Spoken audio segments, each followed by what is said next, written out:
65 miles northwest of Las Vegas lies the Nevada test site, a rural test site where the U.S. government tested nuclear bombs. Between 1951 and 1992, there were a total of 928 announced nuclear tests on the Nevada test site.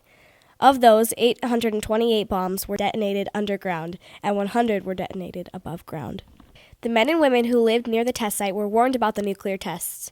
A handbill was distributed to the people who lived in the neighboring towns and cities that read, "Health and safety authorities have determined that no danger from Atomic Energy Commission's test activities may be expected outside the limits of the Las Vegas bombing range." Unfortunately, such precautions did not prevent people from being exposed to high amounts of radiation. Radiation traveled by wind to the neighboring areas, contaminating the air, water, and soil. The side effects were deadly to those who lived nearby. These people have become known as the Downwinders. Jean Cormani lived in Cedar City, Utah, with her husband and 2 small children at the time that the government was testing nuclear bombs in southern Nevada. Cedar City is a small town located 200 miles northeast of the Nevada test site. It has become known as the city that was most affected by the radiation fallout from these tests. People were excited and wanted to see the mushroom cloud, and people would pack their lunches and get on top of cars and everything to get a good view of the clouds. That's right, people were excited. The U.S. government was very vocal about the threat of Russia bombing us. People were excited and proud of the fact that our government was testing atomic energy in order to keep our country safe.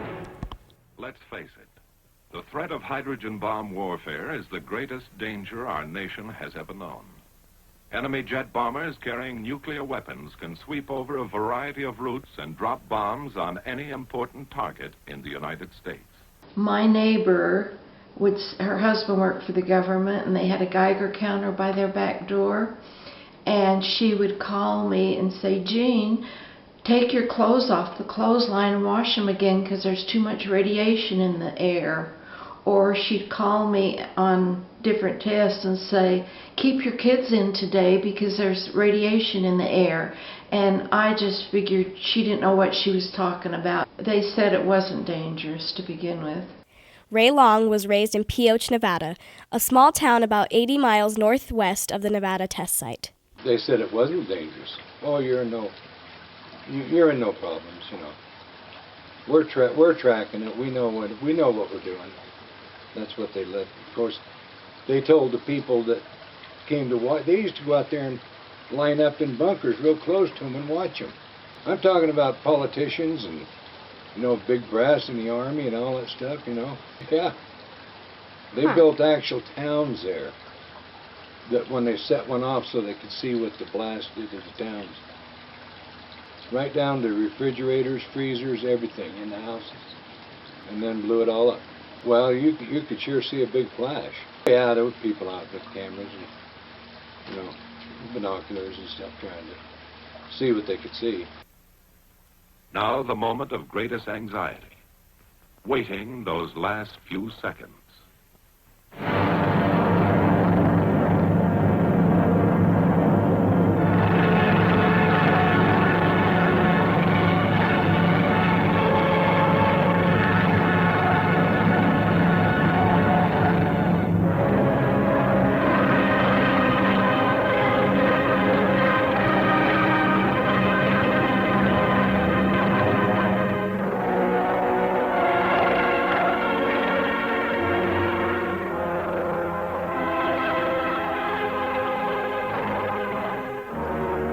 Seconds later, the blast wave reaches the trenches.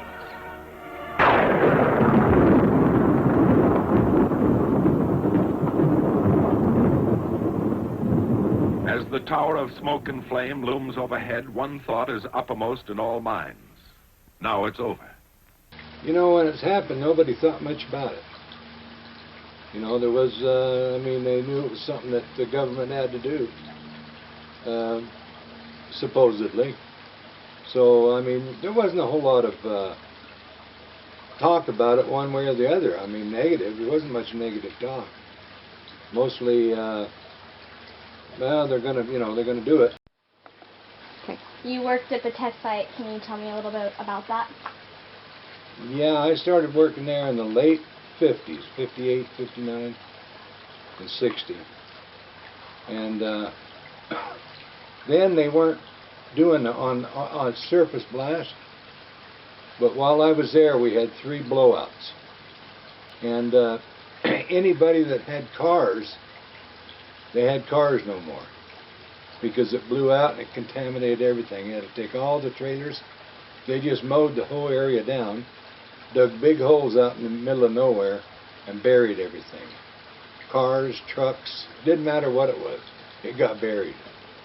And a lot of the farmers and the people had their sheep dying from the fallout, and so it affected a lot of people. We had a dear friend, and he was a sheep herder, and he ran sheep all over the Kolob Mountain, and he had a lot of his sheep die or they were deformed. A lot of the little lambs after that were being born deformed if they weren't dead when they were born. My son has some dear friends that he went to school with from grade school, and they died before they ever got to high school. And you'd feel really bad when you'd hear of somebody you knew that come down with cancer or died from cancer, and you knew darn well that we all lived in the same place.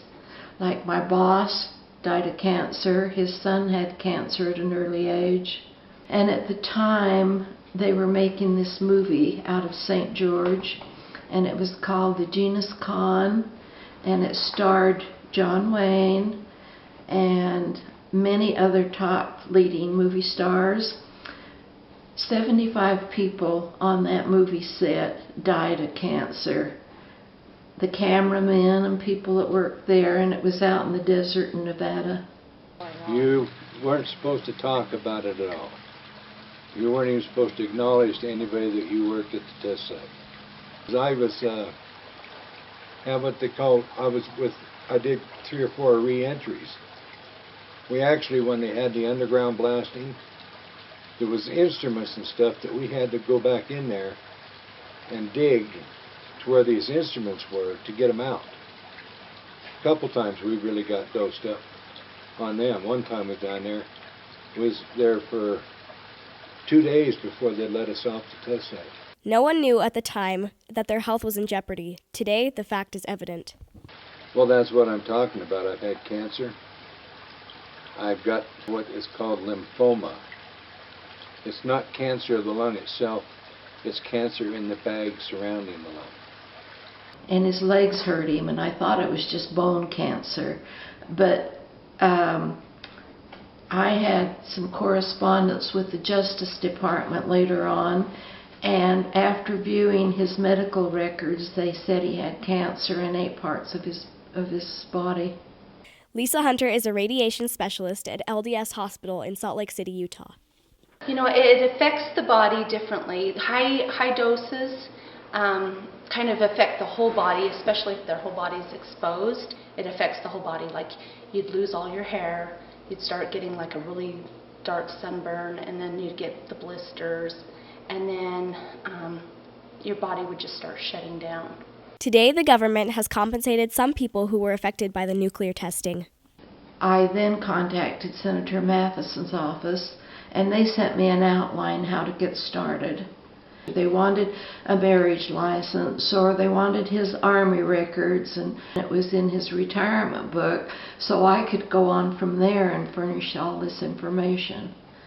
And so after 2.5 years, I furnished them what they wanted. Well, they didn't send me a letter.